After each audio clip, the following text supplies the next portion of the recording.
Saturday mornings in Sycamore Ridge have a rhythm you can set your watch to. Sprinklers ticking in unison, someone scorching toast down the block, a lawnmower coughing awake like an old dog. Mine began with a pop, a hiss, and a silence so deep it rang in my ears. My rig went dark mid-sentence. 1 second I was trading weather notes with a rancher in the high plains. The next I was staring at a dead set of dials, the faint smell of ozone hanging in the room like a bad joke. I knew it wasn't chance. Equipment doesn't die that neatly unless someone helps it along. So I stepped outside, mug in hand, and there she was cutting across the side yard with purpose. Marla Pierce, 40-something with a crisp bob, and that HOA president posture like she's perpetually posing for a brochure. She had pruning shears in one hand like she'd just given roses a haircut. Only we both knew there were no roses, just a cleanly severed stretch of coax swinging from the siding like a cut vein. "This is a violation," she declared before I could open my mouth. Chin lifted, eyes bright with certainty. "You were warned about unauthorized installations." I looked at the limp cable, looked at the shears, then looked at her. "You know cutting licensed communication lines is a federal crime, right?" Her jaw twitched, but she clicked the shears shut like punctuation and smiled without warmth. "This neighborhood has rules," she said, "and I enforce them. There are moments when you learn who someone really is." That morning, I learned Marla would rather rewrite reality than accept it. What she called an eyesore, I called a lifeline: storm spotting, emergency nets, volunteer links that wake up when sirens do. And I wasn't going to educate her on my porch. I powered down what was still humming, sat at my desk, and did the least dramatic, most effective thing I know. I filed a report. Quiet documentation beats loud indignation every time. Our cul-de-sac runs on gossip like it runs on sprinkler water. By noon, my neighbor Duke wandered over with a grin, shaking his head. "She's at the pool bragging she cut your spy cables," he said. "Apparently you were about to report the neighborhood to the Chinese Ministry of Garage Doors." I laughed, but there was a rock in my stomach. People like Marla mistake fear for leadership, and fear spreads faster than facts. 2 days later, the rhythm of the street stuttered. 3 dark SUVs slid to a stop with the choreography of people who practice stopping. Agents stepped out with polite efficiency, credentials flashed so quickly they might as well have been white cards, and asked if they could see my setup. I said sure. I had nothing to hide. When they got to the side yard and saw the snipped cable, they traded one of those glances that says we already know. They didn't need names. We were still on my porch when Marla drifted closer, curiosity tugging her like a leash. An agent turned, pointed across the street, and asked, "Ma'am, did you tamper with this resident's communications equipment?" Her face ran through shock, indignation, denial, calculation, then that tight smile she wore like armor. "Those lines violate community covenants," she said, as if bylaws outrank federal law. "Ma'am," the agent replied, voice flat as a ruler, "these are federally licensed communications. Cutting them is a violation of federal law." For a second I thought her knees might fold. They didn't cuff her, that's not how it works, but they made the point and left. You could feel the cul-de-sac breathe out, and then hold its breath again. I figured that would be the warning shot Marla needed. I figured wrong. 3 mornings later, a stapled packet landed on my porch without an envelope. "Emergency Community Safety Directive." The header screamed in fonts that tried too hard. My antenna named as a hazard to health with a ticking 7-day deadline to remove everything or face escalating enforcement. I laughed, and then I started photographing. Don't argue with a bonfire. Show the fire marshal where the accelerant is. By lunch, our HOA group chat foamed over with commentary about how my transmissions were making baby monitors babble and garage doors open during church. Someone even floated pacemakers. I wanted to type a paragraph starting with, "That's not how any of this works," but I didn't. Arguing with Marla in writing is like throwing a meatball sub into a fan. It just paints the room. Instead, I called Cal, the guy I run storm nets with, and he gave me the same advice he always gives: log everything and breathe. Then came the flags. I pulled into my driveway that evening to find bright orange survey markers zigzagging across my lawn like a toddler's treasure map. A utility crewman shrugged at me, said they'd gotten a request from the HOA to check for unauthorized underground lines. My cables were above ground and permitted, but that wasn't the point. The point was leverage. Turn city services into her private cudgel, and pray nobody checks the facts too closely. A county deputy knocked that weekend on a noise complaint. He looked embarrassed before he even asked his first question. I showed him my logbook, my hours, the decibel rating that wouldn't wake a cat. "You're fine," he said, then looked down the street toward Marla's house. "We'll mark it closed." She was standing in her driveway with her arms crossed, eyes bright with that righteous heat that says this isn't over. She was right.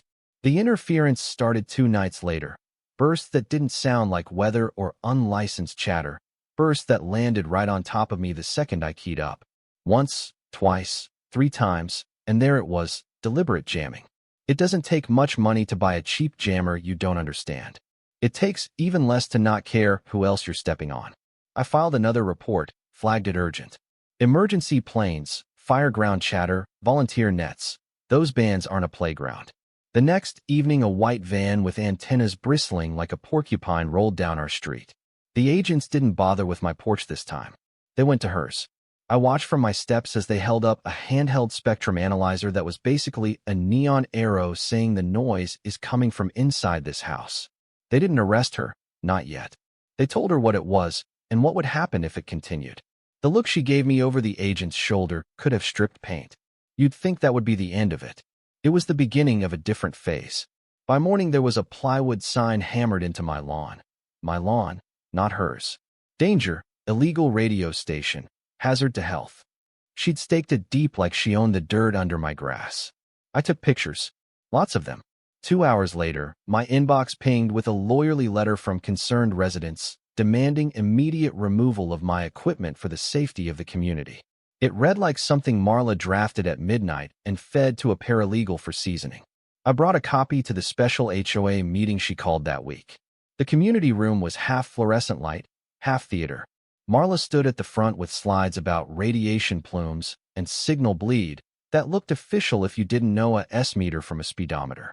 At one point, she waved to a lean man beside her, licensed communications consultant, who clicked to a slide with my address circled in red. The murmurs were the kind you get when somebody says the word cancer. When the floor opened, I walked to the mic and kept my voice even. "Everything you're hearing about my station is false," I said. "It's licensed and compliant. Federal agents were here. The only illegal device they found didn't belong to me. I didn't raise my phone to show the video of her creeping along my fence line at 2 a.m. with a tape measure and a flashlight. I didn't need to. The room was already starting to feel the weight of her narrative bending in their hands. Doctoring evidence is still a crime," she snapped, voice climbing octaves. The consultant closed his laptop and stared at the floor. People shifted in their folding chairs, the way people shift when a magic trick goes wrong and they realize they've been staring at the wrong hand. That night, my shack went dark again, not because she cut a cable this time, but because someone pried the lock off my exterior breaker panel and flipped what they didn't own. I called the sheriff. The deputy didn't apologize this time. He took notes, took photos, and told me a detective would follow up. By dawn, the street had a different energy, less curiosity, more fatigue. Folks had watched a neighborhood argument migrate into something colder. They weren't sure which side would embarrass them if they picked it. The van came back. The agents asked me to run the shack like nothing had happened, to keep my logs as clean and boring as possible. "Consistency helps us see the noise," one of them said, and I understood. Sometimes the most powerful thing you can do is nothing different at all. 2 nights later, guy wires on my mast were slashed. The tower leaned like a man who'd taken a bad punch and refused to drop. The cameras caught a shadow slipping away, a hoodie, fast shoes. Nothing a jury would fall in love with. I didn't need an ID to know the pattern. I made coffee at 3 in the morning and waited in the hum. The agents didn't sleep. Neither did I. If this were a tidy story, that would have been the crescendo, the lesson delivered, the enemy spent. Instead, Marla changed costumes. Her online persona reappeared with a new name and the same cadence. Random capital letters, breathless claims about being a whistleblower punished by secret feds, my antenna now a covert tower. A law firm letter here, a private security inspection there. Men in pressed polos standing on my porch telling me they were retained by the HOA to conduct safety checks. I filmed them and told them to leave. They did, but not before one of them let his eyes flick toward my camera like he wanted to memorize the lens. The drone was almost funny, consumer grade, loud enough to hear from the kitchen, hovering over my yard like a curious mosquito. 10 minutes later, a text arrived from an unknown number with a photo of me from above and the words "still watching" typed over it. I saved the image into a folder that had become the strangest scrapbook of my adult life. The agent said a net.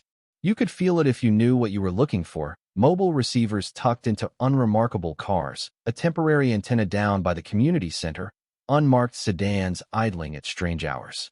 They were patient, and patience is a kind of trap. My job was to keep talking like nothing had changed, to let my voice ride the ether the way it does when storms roll across county lines and volunteers listen for each other in the static. Just after 9 on a Wednesday, a packet went out on a restricted band, quick and dirty, the kind that announces itself to anyone paying attention. The mobile antennas tilted like compass needles finding north. Agents moved on a rental 2 houses down from Marla's. Empty for months, blinds always shut. 10 minutes after the front door opened, they started carrying equipment out. High-power transmitters, a rack with heat scars, a laptop with cables still plugged like a plate of spaghetti, and then a man I didn't recognize in handcuffs, a face that said he used to be licensed a long time ago and had never forgiven the day that ended. Marla wasn't there, not that morning. Her accounts went quiet, the sign disappeared, the board sent out a newsletter about approved mulch. For 3 days the air felt empty in a way that felt good. Duke came over with a 6-pack and sat on the steps like we used to when the world was simpler. Maybe that's that, he said. I've never seen her take a hint, I said. He shook his head. Maybe she'll take a warrant. She didn't take either.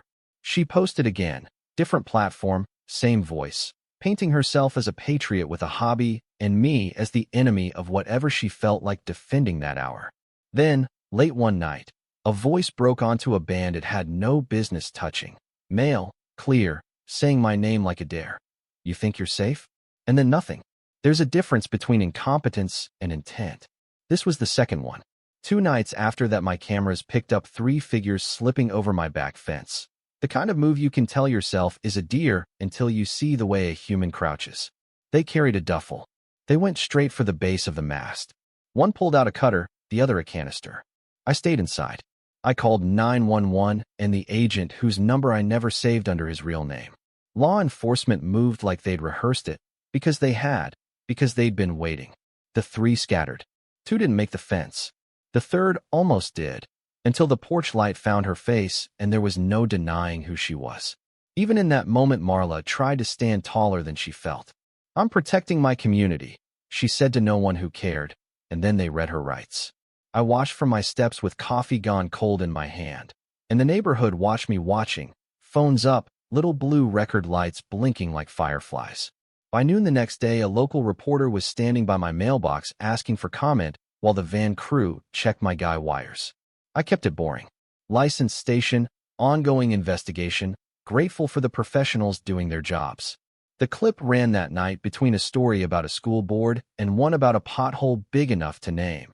And for the first time since the first cut cable, I felt my shoulders lower. It didn't end there. People like Marla don't end so much as run out of road, but it did change tone. The board put out a statement about respecting federal law. The rental down the block produced boxes of gear and the paper trail that comes with people who think rules are for other folks. The consultant resurfaced as a mugshot and a name I recognized from an old enforcement bulletin. Cal texted me with a single word. Bingo. Neighbors waved again. The kind of sheepish wave people offer when they remember you're a human being and not a storyline they were enjoying. The night after her arrest, the airwaves were empty in the sweetest way. I sat in the glow of the shack, headset warm against my ear, and checked in with voices I've known for years. North Texas, the Ozarks, a guy outside Helena who has a laugh like gravel and a habit of checking on people after storms. Heard you had some excitement, he said. You holding up? I'm good, I said. Rig's steady. Logs are clean. Coffee's hot. Then you're better than most, he said, and we rolled into a conversation about a squall line that would miss us both by dawn. Marla posted one more time after she made bail. Something about secret police and a conspiracy to silence homeowners who care about property values. I didn't respond. The evidence was doing that for me in a way no speech could. A week later, the SUVs came back, not for me, not for her house, but for a storage unit off the highway registered to a shell. Inside were the rest of the toys, the good ones, the kind that moved from misdemeanor to felony without much paperwork. You could feel the tide turn the way you feel the air change before rain. The morning after, I brewed coffee and sat on the porch. The cul-de-sac sounded like itself again. Lawnmowers, kids shouting the rules of a game they'd invented 5 minutes earlier, a delivery truck grinding its gears at the corner. My mast stood straight, wires tight, paint nicked by hands that didn't own it, and still standing. Duke ambled over and handed me a bottle like we were celebrating something. "You won," he said. I thought about that. About what winning would even look like in a story like this. "No," I said. "I just didn't lose the way she wanted." He nodded, like that made more sense than it should, and we watched a pair of hawks ride a thermal up past the water tower until they were just pencil tips in the bright. Here's what I learned, and it didn't come in a flash. It came in 100 small moments of choosing the boring thing over the satisfying one. Choosing to document instead of argue, to breathe instead of bark, to let professionals be professional. Power without accountability is theater, loud, righteous, and flimsy. Authority that knows its own limits doesn't need volume. And the calmest voice in the room, the one with receipts and patience, usually writes the last paragraph. I keyed the mic that night and sent a simple line to the net we run for storm season, the one that woke me up to ham radio's quiet, stubborn beauty in the first place. "Station secure," I said. "All clear." Replies rolled in from places I've never stood on, but know by the shape of their lightning on radar. "Copy that. Good to hear. Stay safe out there." And I sat back with the headset around my neck, listening to the good kind of static. If you've ever had a Marla in your life, someone who confuses control for care, tell me how you handled it, where you drew the line, what you wish you'd done earlier. Drop your story in the comments. Argue with me if you need to. Tell me where you think the line between community and overreach really is. If this one kept you listening, hit like, share it with someone who thinks antennas are just metal poles, and subscribe, because sometimes the most ordinary street in America is one bad decision away from becoming a lesson we all need to hear.